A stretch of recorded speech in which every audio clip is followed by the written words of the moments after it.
It's waxing lyrical, baby. Hello, Waxers, and welcome to Waxing Lyrical with Mainz and Dutts. I'm your host, Mainz, and my colleague, a man who doesn't blame Byron Leftwich for his rubbish dynasty team. It's Mr. Neil Dutton. How are we, Neil?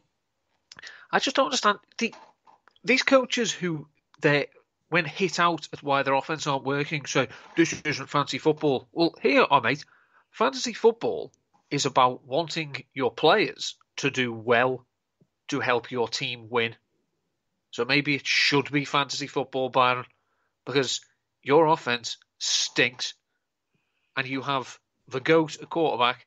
You have at least two quality wide receivers. You can't run the ball. You gash at it, but it's it's people who play fancy football there to blame for your crap offense. Grow up. The amount of coaches who refuse to give the ball to their best players is absolutely frightening. Like, I don't understand it. I don't think I ever will.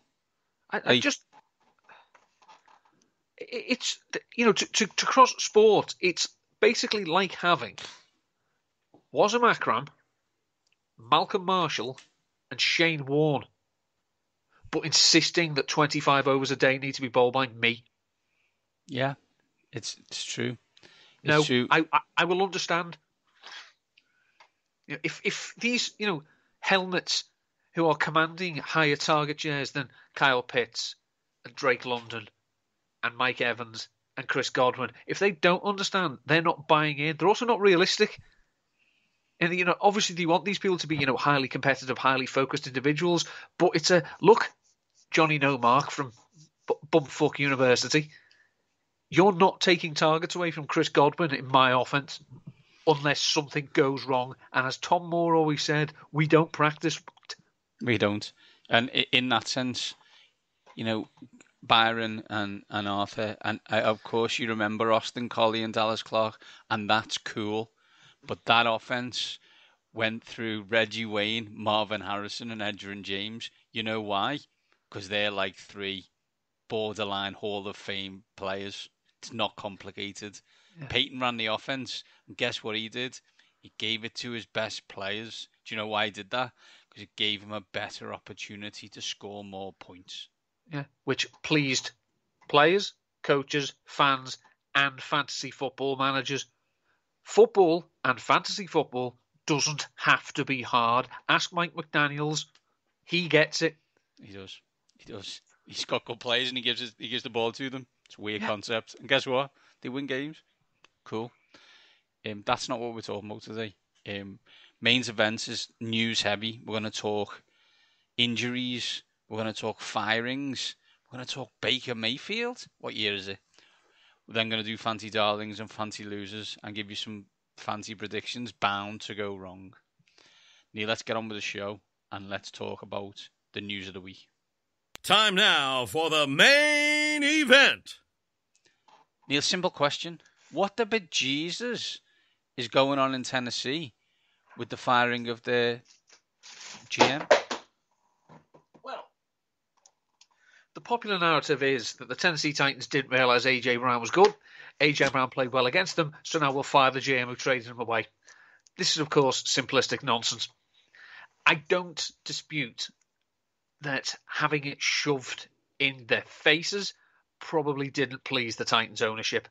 But as good a job as the Titans have done in being competitive over the last 6 years, which is how long John Robinson's been there, I think we have to put an awful lot of their success down to coaching and the players, because John Robinson has not drafted very well. Spotty, I think, is the best way to describe John Robinson's draft record. But to be fair, that's the same for most. But please give me some names. Well, let's see. These are his first round picks. Okay, so 2016, Jack Conklin. Steady, got overpaid in free agency by someone else. The Titans didn't re-sign him. Always a key thing, I think. Yeah. 2017, Corey Davis and Adoree Jackson. That year, they also spent a third-round pick on Taywan Taylor and on Jonnu Smith. I love Jonnu Smith. I thought it was great. But again, they didn't pay him, and he moved on. 2018, Rashawn Evans. first round pick. Second round pick was Harold Landry, who's been good, but, I think he's been injured, hasn't played all season. Okay. 2019, Jeffrey Simmons, beast.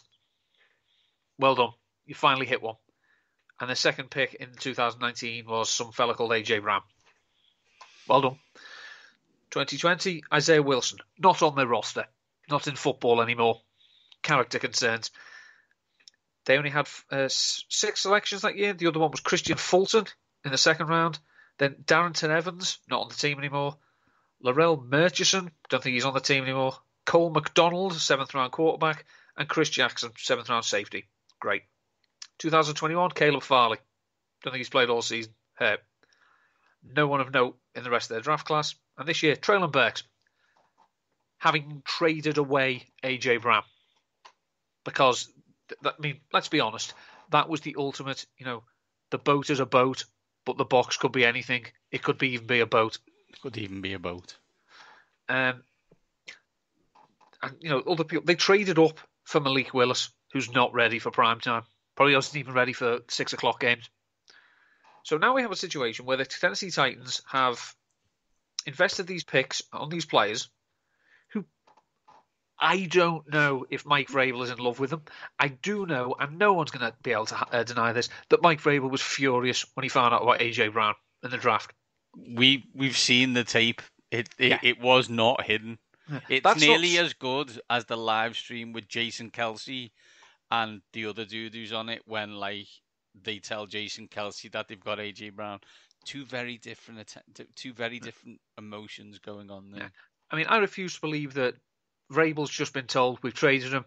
He was cool with it, but that exact moment he realised angrily he needed to go and take a dump. I don't think that's what happened. Milk that day, and he knew that his wife was going to kill him when he got in. Now, Charles McDonald and Charles Robinson were talking with Jory Epstein on Your Pod to Win the Game, which is the Yahoo podcast. And they pointed out that John Robinson got an extension in February. Not all extensions are given when everything is tickety-boo. Sometimes ownership gives extensions to say, look, we want things to change, but we're going to give you a chance to change them. So to show our faith, here's a little bit more time to do it. And then when things don't change, or when the things that are changing they don't like, ownership just say, no, we're getting away from that. Now, some people have said that, that this should be, in theory, quite a desirable job opening. So I had just a quick look. I went to Over the Cap and thought, well, okay, let's see how they're set up to attack the 2023 year under this new GM. The Titans currently are $26 million over the 2023 cap with an assumption of $225 million. Okay. They have 40 players under contract.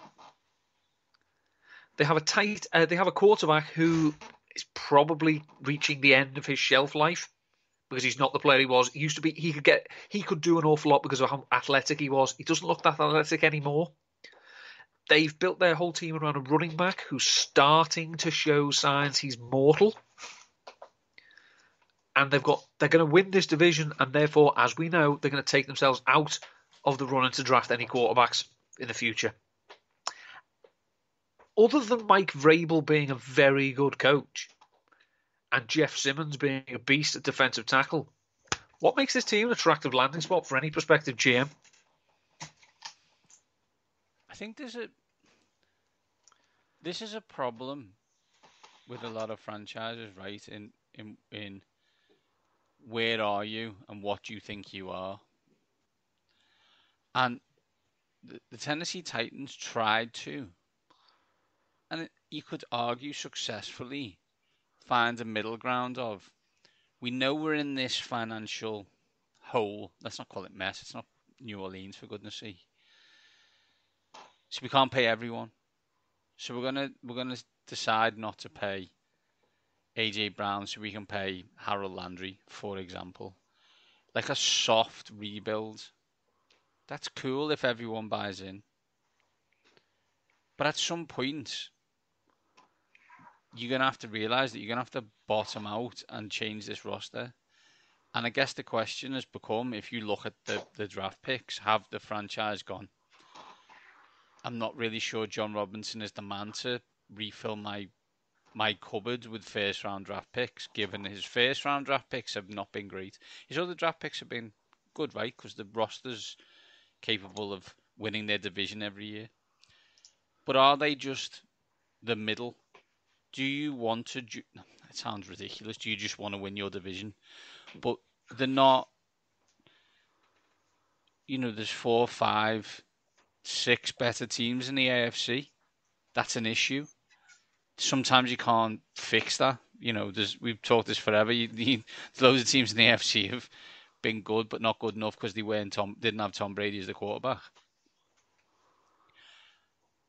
It's easy to go, that guy caught 8 catches for 130 odd yards and 2 touchdowns. Didn't we used to have him? And go, I'm not standing for this. My only caution, and that's fine. And I was shocked that he was fired because I thought he was doing an okay job. Do I think that Mike Vrabel is the reason he's doing an okay job? Absolutely. Like, almost 100%. My nervousness comes is, have you fired John Robinson because you're going to give Mike Vrabel more responsibility? Like, I stress that in the history of the NFL, long-term success of your coach also being your GM is one. And that's Bill. And it could be argued that he's an okay GM and an amazing head coach that makes up for the fact that he's an okay GM. Mm-hmm. Like, get a proper GM. Obviously, you want him to work with Mike Vrabel, but I'm not 100% sure I will be giving Mike Vrabel final decisions on player personnel. Yeah, I'm not even sure Vrabel probably won it. I agree that the next GM, basically, they have to say, Mike, who do you want? And we'll try and get them, because you're going to have to work with them. It's, as we've said, they've won the AFC South. I think this might be the 3rd year in a row. So they go in as, division winners into the playoffs. But again, it's one of my favourite analogies. Winning the AFC South is a bit like being the best singer in One Direction. It sounds impressive, but ultimately, who gives a shit? Yeah, it's a problem. Let's move on. 2 major injuries last week, and let's talk impact for the teams and for fantasy lineups coming up to playoff season. First one is Jimmy G. I think you don't have to admit it. I know this. You were tremendously nervous as an Eagles fan of the San Francisco 49ers. I'm not sure that you are as nervous with Brock Purdy as their quarterback. In a real life sense, Neil, is this the end of the 49ers' chances of winning the Super Bowl 2022-23? You cast your mind back a week, I did say that the San Francisco 49ers lead the league in devastating injuries at the wrong time. You did. Just to reinforce what I say, they go and do this and totally redeem themselves. They still have an amazing defense. They have a system that is designed to make the game as easy as possible for the quarterback, which is why they've had success with Jimmy Garoppolo, with, to a lesser extent, Nick Mullins, CJ Beathard, Trey Lance when he's had to step in. Are the pieces in place for them to execute on offense and win games thanks to their defense? Yes. Do they have the capability now with this quarterback to quote the late great Therese Paler, pull a play out of their arse when they need it? No, they do not. They are capped. They are a team that needs everything to go their way in order to win the Super Bowl. Things don't always go your way when you win the Super Bowl, because that's why we don't get blowout Super Bowl wins anymore. So I worry that the adversity they're going to face is going to stop them from winning it all. From a fantasy point of view, Neil, no one was picking Jimmy G. Is this good news for Debo and Christian McCaffrey? Bad news for Kittle and Ayuk? Again, it's hard to say, because if Brock Purdy does not have exceptional arm talent, I think the evaluators call it, is he clever enough to know he has to get the ball out of his hands quickly? Yeah, he is, which is probably why Shanahan likes him. So if we don't want deep shots to Brandon Ayuk, that's fine, he won't take him. But if we just want literally dump offs to Christian McCaffrey, to Debo, to George Kittle, as well. I mean, Ayuk can rack up the yak. You know, he's an athletic boy. I just think that we're not going to get as much out of him if we're expecting him to get by on yak as we can do with Debo. So I think it's a good move for Debo and Christian McCaffrey, assuming he gets back to health. It's a serious ding on Ayuk. It's probably much of a muchness with George Kittle because we know how much he takes pride in his run blocking as much as his receiving. So Ayuk's the big loser for me. Let's move on to Lamar. Day to day, week to week, according to John Harbaugh. Let's first of all talk real life before we get on to the devastation that my dynasty team is feeling in this loss. In real life, the team's got an outrageously easy schedule, but was struggling to score points with Lamar. Can they win 4 of the next 5, 10 points to 7? Absolutely not. This is not our father's Ravens defense. It can't play that way anymore. The splits when Lamar Jackson doesn't play, since he became the unquestioned starter, to when he is not on the field are striking.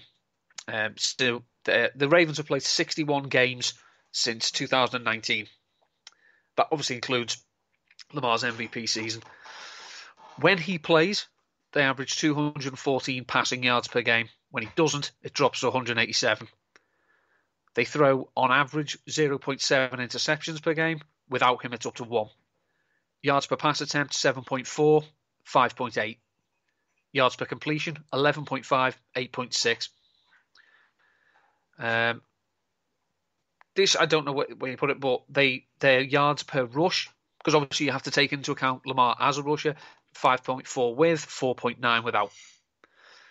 They lose more fumbles without him because Lamar generally is quite good at protecting the football. And, you know, their yards per reception for everyone goes down to 8.9. This offense has been a disaster area all season with Lamar. I don't see how they're going to get better without him because this team is doing a wonderful job of not supporting Lamar Jackson and basically say to him, you want the money, you're going to have to do everything. Because here's your number 1 wide receiver, it's Deshaun Jackson in 2022. It's DeMarcus Robinson who got waived by the Raiders because he couldn't pass the ball, but he's your number 1 wide receiver alongside Djax. Tyler Huntley came in last season and everyone thinks, oh, he averaged 16 fantasy points per game. That's good. But as JJ Zacharyson and James Coe have been at lengths to point out this week, he had 1 game where he scored 35 fantasy points. So he averaged 16 fantasy points per game. Do you know how many games other than that 35 he scored 16 fantasy points in? None. He is a massive downgrade to an already lost and hapless looking offense. If Lamar misses any significant time, then this season's over. Because, to be honest, it's not looking great when he is in. This is devastating for Mainzy's Marvels, who were 9-4 and second in the dynasty league. Play Brian Leftwich? I probably will do, yeah. Maybe I shouldn't play my good players when your reserve is Kurt coupons. You don't the like only that? fancy relevance player on this team is Mark Andrews. How much is he impacted by it being Tyler Huntley compared to Lamar? Well, again, it's the argument you've got is that, you know, Mark Andrews was struggling with Lamar Jackson. So if we just have a look again at splits last year without, there was, I believe, Andrews did have a very, very large target share without when Tyler Huntley was playing. So if we just have a quick look at this, bear with me a second while I hedge and get the numbers up. So Mark Andrews. So yeah, when Lamar played, this is over the last 2 seasons, he averages 8 targets a game with Lamar Jackson, 5.3 receptions, 65.5 receiving yards. Without Lamar Jackson, it goes up to 11 targets per game, 8 receptions, and 101 receiving yards. So on paper, that looks great. But as I say, an awful lot of that is I just have to get it off to him. I've got no one else to pass to. So Tyler Huntley just locked on to Mark Andrews. But that was when Mark Andrews was playing well. He's not. So I don't think, given the cesspool that for tight end is, you can even consider dropping Mark Andrews. But don't expect him to all of a sudden be challenging Travis Kelce or TJ Hawkinson for weekly dominance, because it's not going to happen. Final news story, Neil. Matt Stafford's spinal contusion. 4 words you don't want joined together. Baker Mayfield waived Carolina Panthers and is now in Los Angeles. I guess there's 2 questions. What happened to Baker? And can McVay help him? What happened to Baker was his one good season was as a rookie, coming in late, galvanising a team that finally was glad to be rid of their head coach, and everything running pure. His good season under Kevin Stefanski, when he was good, he was quite good. When he was bad, he was awful. By any metric you care to imagine, he had outstanding turnover luck. The number of interceptions that should have been picked off, that he did, that some reason drops here, got lucky. Interception luck, believe me, teams will judge it, because they want quarterbacks who take care of the ball, because it's not fancy football. So the argument could be made that he's never been good consistently. Never been good. He's never been, able to.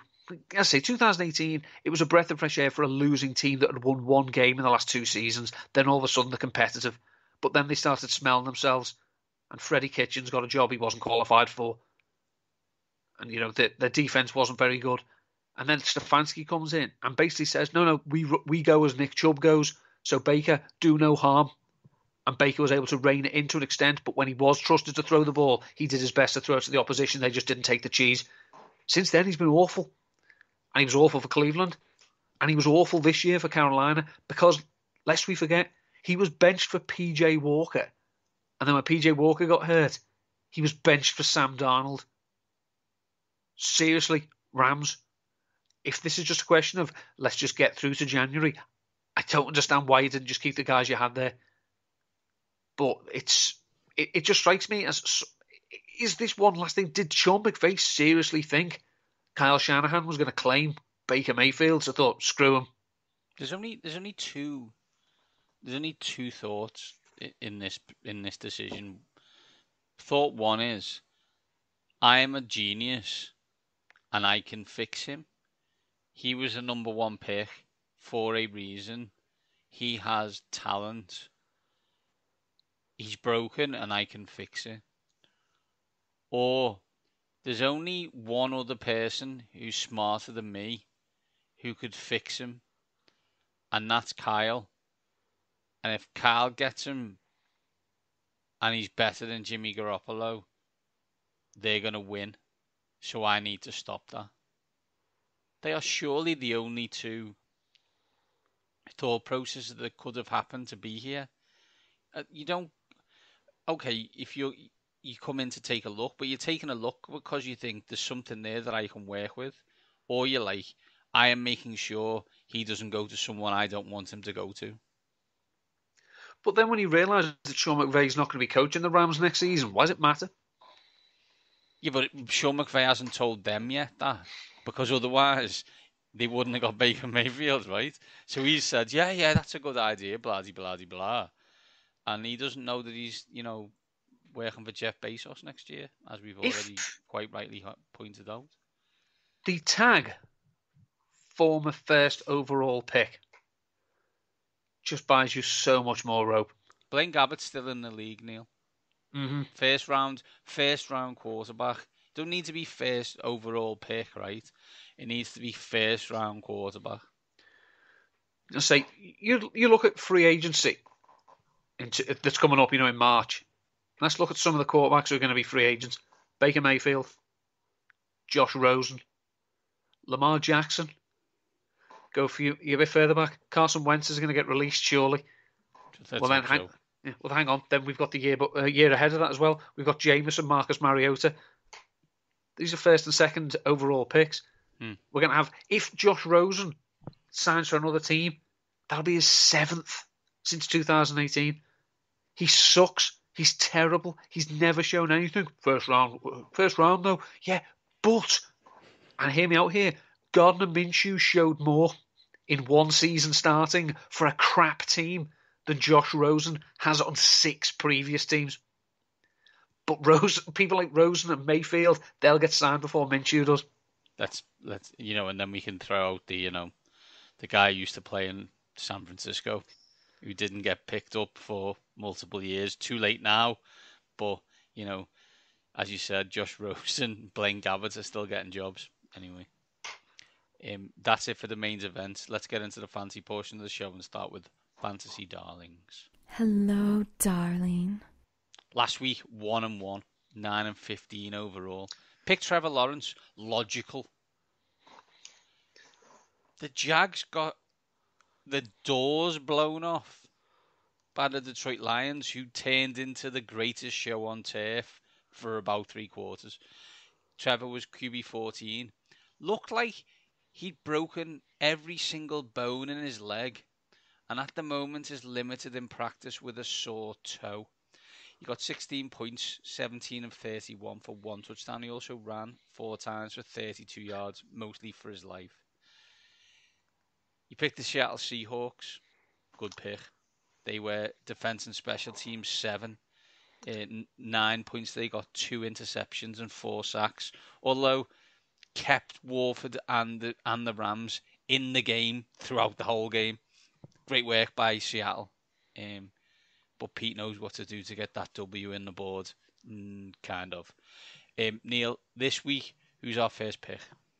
Well, the first pick is the quarterback that I should have picked last week. It was the same game as Trevor Lawrence, but I should have gone with the Lions guy instead. So I'm going to go with Jared Goff this week. Jared Goff is averaging 18.6 fantasy points per game. He's thrown 2 touchdowns in each of his last 2 games and has thrown 1 interception since week 7. This is Jared Goff. Has thrown 1 interception since week 7. You couldn't ask for a better matchup for a quarterback. They're playing on it inside. It's a dome. They're playing the Minnesota Vikings. No team has allowed more passing yards this season than the Vikings, who've also allowed 16 of the 29 touchdowns they've allowed this season to come via the pass. So if you need a quarterback this week with 6 teams on a bye, it's very likely you might do. Go with Jared Goff. I'm going to ask you a question on this, Neil. I bring it kind of up with Taib on the touchdown review, but I'm interested in your thoughts. What do you do with Jared Goff next year if you're the Detroit Lions? Right now, you're picking 4. I'm going on a PR offensive to say we're not ruling out taking anyone at 4 and praying one of the 3 teams ahead of me takes Jalen Carter, because then that pick's then up for grabs. The next quarterback, because I don't think Jared Goff has done anything to show that he can't be adequate. So what the Lions should do, I say, is trade that pick. But if they do use it, build up the defense, take Jalen Carter, give Goff another year. If he sucks and he bottoms out, well, you're going to be in the hunt for Caleb Williams then, aren't you? But if he's adequate and you can make your defense better, and you've got another year blooding in the young playmakers, he's earned it. He's not been good enough to lose games to get you the first overall pick. The Rams have helped. But you can turn that pick into so much more. So if it was me, I'd give Goff another chance. If it was me, I would give the offensive coordinator a pay raise immediately. I would increase his job title so it's harder for him to leave. Basically so that you can keep the same offense, because the Sun God is elite, and they have a lad who they got from Alabama who's a speedster, who looks great, who's basically ran about 5 routes so far, so this offense could be super fun. Neil, who is your second fantasy darling this week? It's a team that we may, in the past, there's no point talking about them as a streaming option because how much name value they have and also how much fantasy production they put in. But this season that hasn't been the case. But I do know they're out there in a bulk of leagues. So go and pick up the Steelers because they're playing the Baltimore Ravens. As we've said, The Ravens, they average fewer passing yards per attempt. They throw more interceptions. They lose more fumbles when Lamar Jackson isn't in. The Steelers' defense, when TJ Watt plays, from a pressure point of view, from a sack point of view, it's incredible. Well, TJ Watt is back.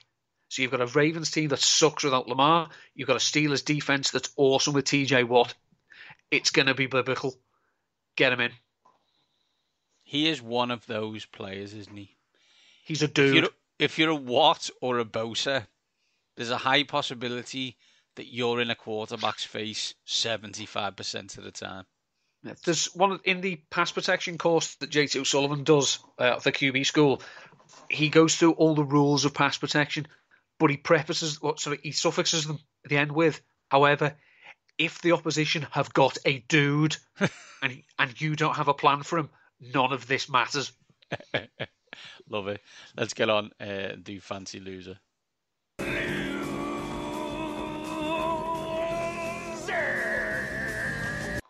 V for victory last week. Picked Cordero Patterson. He was running back 40 and mere 6 points. 11 carries for 60 points. 60 yards. How's that?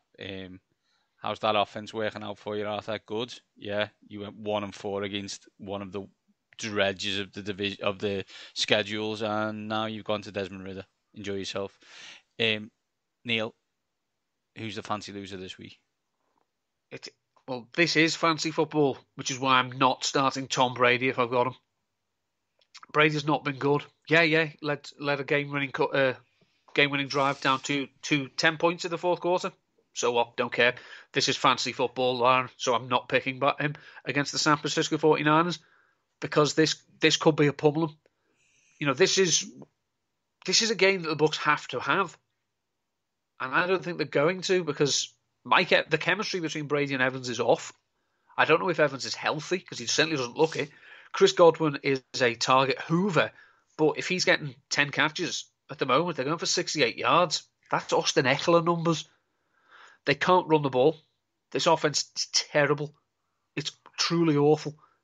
So I do not think Tom Brady is going to be putting up fancy points, even in a week where there are 6 teams on a bye. I would so much rather have Jared Goff this week than Tom Brady. What a sentence that is, and it's also tremendously factually accurate. Okay, fancy predictions bound to go wrong, people.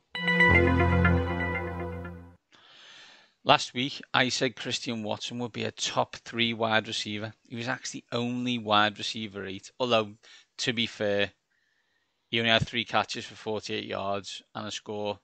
So his production was actually helped by the 46-yard rushing touchdown he scored against the Bears, who may never, ever beat the Green Bay Packers with Aaron Rodgers as a quarterback. Just won't happen. Neil said that Nick Chubb and Kareem Hunt would both go for 100 yards and a touchdown. Hunt was 9 for 56 yards. Chubb was 17 for 80. It didn't happen. That was not good football. It was awful. I spoke to Joe Valenzuela about it, who's a Browns fan. So we asked to watch it, right? And he's just like, this was not good. They won.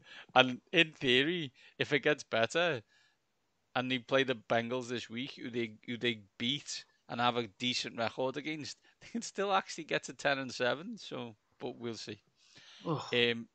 This week, I'm gonna go in the Brock Purdy game.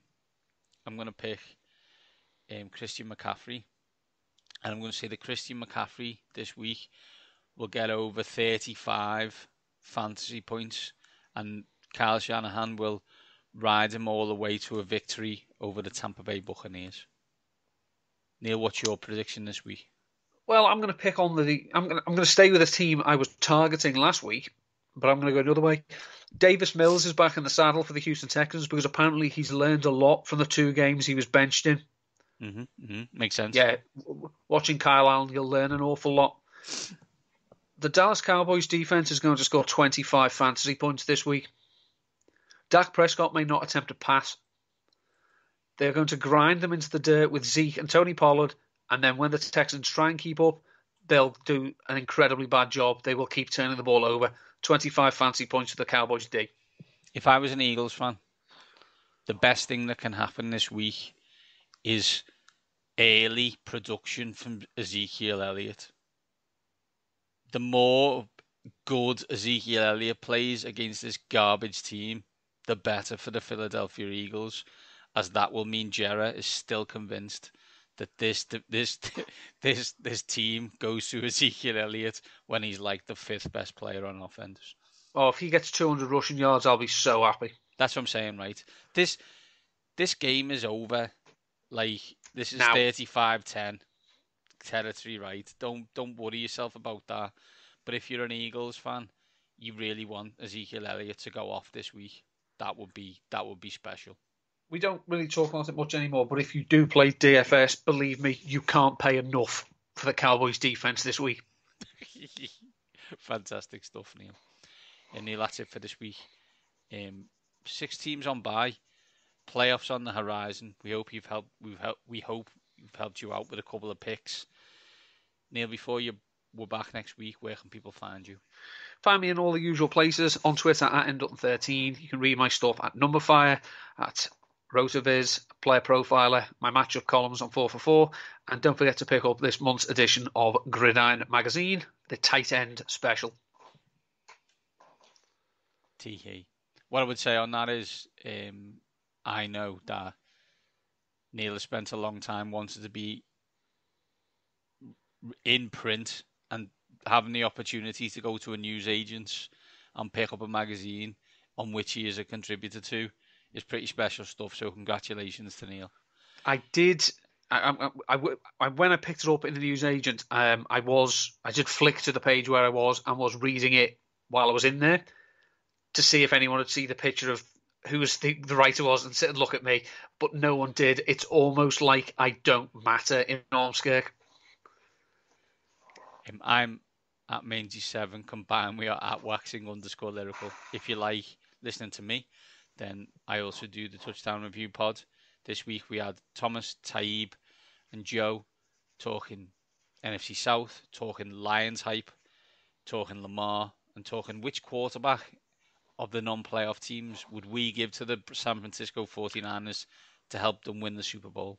And only one person picked Justin Herbert. To find out who the others picked, give it a listen. That is it for this week. Good show. Good night. These top guys are out.